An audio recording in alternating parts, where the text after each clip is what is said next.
آج اہم اجلاس ہو رہا ہے لاہور ہائی کورٹ میں. آج ایڈیشنل ججز کی تعیناتی ہے. اسلام آباد ہائی کورٹ میں ہو چکی ہے, بلوچستان میں ہو چکی ہے, سندھ میں ہو چکی ہے. لاہور ہائی کورٹ آپ کی چونکہ اپنی بھی ہائی کورٹ ہے, تو ذرا بتائیے گا کیا لگتا ہے؟ دیکھیں, تعیناتیاں ہو رہی ہیں, انصاف نہیں ہو رہا. جہاں ججز لگائے گئے ہیں دونوں جگہ ان چوکوں میں لوگ مارے گئے, ان کو انصاف نہیں مل رہا. لوگ اغوا ہیں. بلوچستان کے بھی ججز لگے, یہاں بھی تشریف لائے, وہاں بھی انصاف نہیں مل رہا. لوگ اغوا ہیں, لاپتہ ہیں, ان کو بھی انصاف نہیں مل رہا. اور ان کے لیے برآمدگی کے لیے ریاست اتنی ہی سنجیدہ ہے جتنی ریاست نے سنجیدگی کا مظاہرہ کیا مہنگائی ختم کرنے کے لیے. ایک بات یہ ہوگی. دوسرا یہ, جب یہ سارا شروع ہوا تھا تو میں نے ایک ایفرٹ کی تھی کہ کسی طریقے سے ججز 2 کیسز ہیں جن کی روشنی میں پٹیشنز لگیں جنہوں نے چیلنج کیا تھا. اگرچہ میں نے کوئی پٹیشن پرسنلی, مجھے بہت کہا گیا, باروں نے بھی کہا, میں نے اپنی نہیں دائر کی. 26th کانسٹیٹیوشنل امینڈمنٹ, یہ ساری خرابی وہیں سے ختم ہوگی جہاں سے یہ خرابی شروع ہوئی تھی. انگریزی کا محاورہ ہے, اس کا اردو ترجمہ یہ ہے کہ جو خرابی ہے اس کو آپ جڑ سے اکھاڑیں گے. یہ نہیں ہو سکتا کہ آپ تنا پکڑیں, پتے پکڑیں اور پتوں کے پیچھے بھاگتے رہیں. خرابی 2 طرح سے ہوئی ہے. ایک یہ کہ سپریم کورٹ نے بر وقت یہ پٹیشن لگا کے فل کورٹ بیٹھنی چاہیے تھی, 2 دفعہ پہلے بیٹھی. جب ضلع الہی بننے کے لیے نواز شریف نے ایک قانون بنایا تھا اس وقت بھی بیٹھی تھی, جس کو ہم سارے نوابزہ نصراللہ کیس کے نام سے جانتے ہیں, اور اس کے بعد جو 18 کانسٹیٹیوشنل امینڈمنٹ ہے اس وقت بھی بیٹھی تھی. اب یہ حالات ٹھیک ہونے والے نہیں ہیں.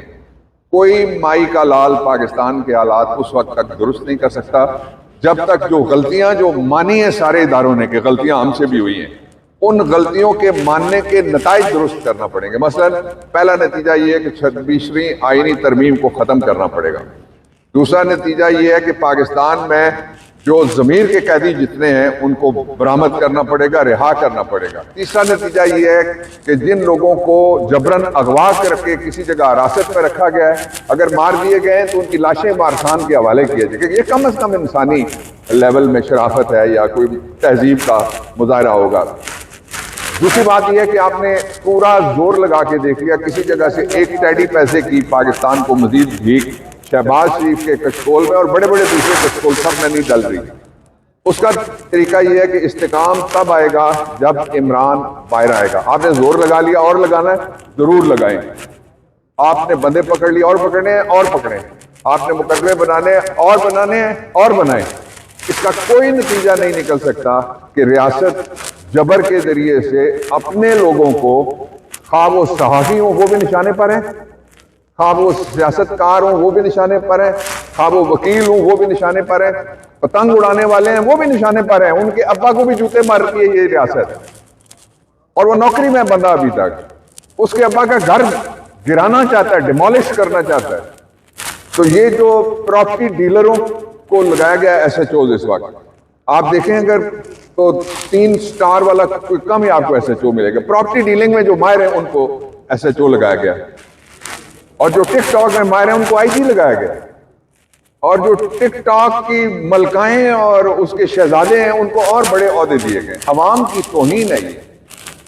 3 مطالبات ہیں پاکستان تحریک انصاف پہ, اور جن کے ذریعے سے استحکام آ سکتا ہے.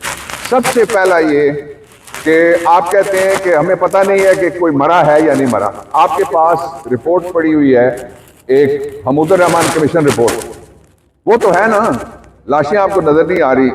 وہ میں مطالبہ کرتا ہوں کہ وہ کیبنٹ ڈویژن کے پاس ہے, وزیر اعظم اس کو پبلک کرے. دوسرا یہ ہے کہ جو میئر کے اس ہائی کورٹ میں سے دوسری بلڈنگ کے اندر سے عمران اغوا ہوئے تھے, اس کے بعد کے واقعات اور گولی کیوں چلائی والے واقعات, ان کے اوپر کمیشن بنایا جائے. جٹ مانگ رہے ہیں, نہ وہ رہائی مانگتے ہیں, نہ ڈیل مانگتے ہیں, نہ ڈیل مانگتے ہیں. وہ میرٹ پہ لڑ کے باہر نکلنا چاہتے ہیں, اور انشاءاللہ لازماً اور جلد نکلیں گے. جو تیسرا مطالبہ ہے وہ یہ ہے, میں تو بہت دیر سے کہہ رہا تھا کہ جب تک نئے الیکشن نہیں ہوں گے نیا ماحول نہیں آئے گا. جب تک نئے الیکشن نہیں ہوں گے نیا بزنس نہیں آئے گا. جب تک نئے الیکشن نہیں ہوں گے کسی طریقے سے پاکستان کو دوبارہ اٹھایا نہیں جا سکتا. اس وقت جو نظام ہے وہ ناکام ہے. اس وقت جو لیڈر ہے وہ عملی طور پہ گیدڑ ہے. اس وقت جو حکومت ہے وہ نااہل ہے. اس وقت جو کیبنٹ ہے وہ مجبور ہے بیچاری، اور اس وقت جو پورے کا پورا زور ہے وہ صرف ان کے پاس ہے جن کو سیاست نہیں کرنی چاہیے۔ پیکا ایکٹ میں ترمیم کے حوالے سے کیا کہتے ہیں؟ پیکا ایکٹ کو ذرا تھوڑا سا غور سے آپ کو دیکھنا پڑے گا۔ اس کے میں دو آپ کو چیزیں سیکشنز بتاتا ہوں اور ان کے اندر کیا چھپا ہوا، جو میں نے اس کو پیکا زہر کا ٹیکا میں نے کیوں کہا تھا۔ سب سے پہلے یہ ہے کہ آپ اس کا سیکشن 1 دیکھیں، اس کی جو ڈیفینیشن ہے اس میں لکھا ہوا ہے کہ اگر کسی بات سے، یعنی ابھی جو میں گفتگو کر رہا ہوں اس سے کوئی ناراض ہو جائے، وہ سمجھے کہ یہ اس کے لیے ایک خطرناک بات تھی۔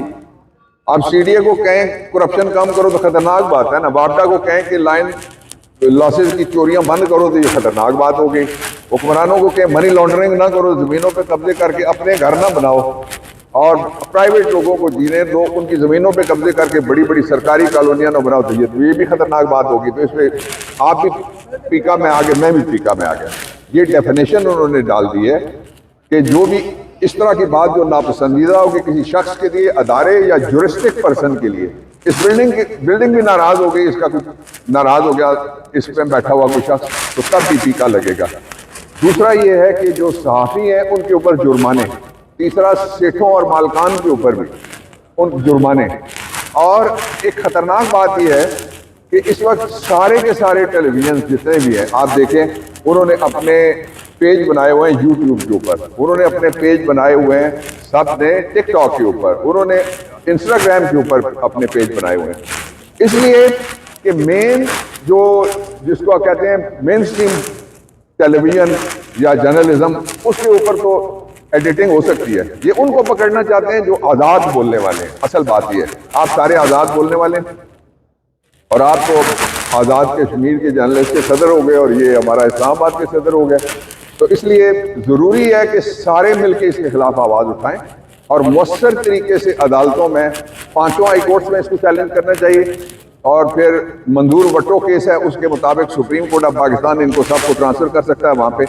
اور یہ 1 سے زیادہ ہائی کورٹ میں اگر کوئی میٹر چلا جائے، منظور وٹو کیس میں سپریم کورٹ نے کہا ہوا ہے کہ وہ پھر میٹر جو ہے وہ لارجر پبلک امپورٹنس کا سمجھ کے اس کو سپریم کورٹ میں لائے۔ میں سمجھتا ہوں سپریم کورٹ کو خود بھی سو موٹو نوٹس لینا چاہیے تھا، ہائی کورٹ کو نوٹس کی اجازت نہیں ہے سو موٹو، یہاں پٹیشن دائر کرنی پڑتی ہے، سپریم کورٹ جو مرضی اندر کہے جب تک آپ وہاں نہیں ہوں گے پبلک تک نہیں پہنچ سکتا، اس لیے کہ آپ ہیں جو ہیرو بناتے ہیں اور آپ ہیں جو ایکسیس ٹو انفارمیشن لوگوں کو فراہم کرتے ہیں۔ اسد کیسر صاحب کے گھر آپ ساری اپوزیشن پارٹیاں گئی ہیں، مولانا فضل الرحمان صاحب بھی گئے ہیں پرسوں، ایک اشعیہ دیا، تو کیا آپ سمجھتے ہیں کوئی بہتری نظر آ رہی ہے آپ کو؟ دیکھیں میری امید کا تعلق جو آپ نے نام لیا ہے وہ ایک ہی بات سے ہے، کیا اس عشائیے میں سبز الائچی والا دیسی گھی کا پتلا حلوہ موجود تھا؟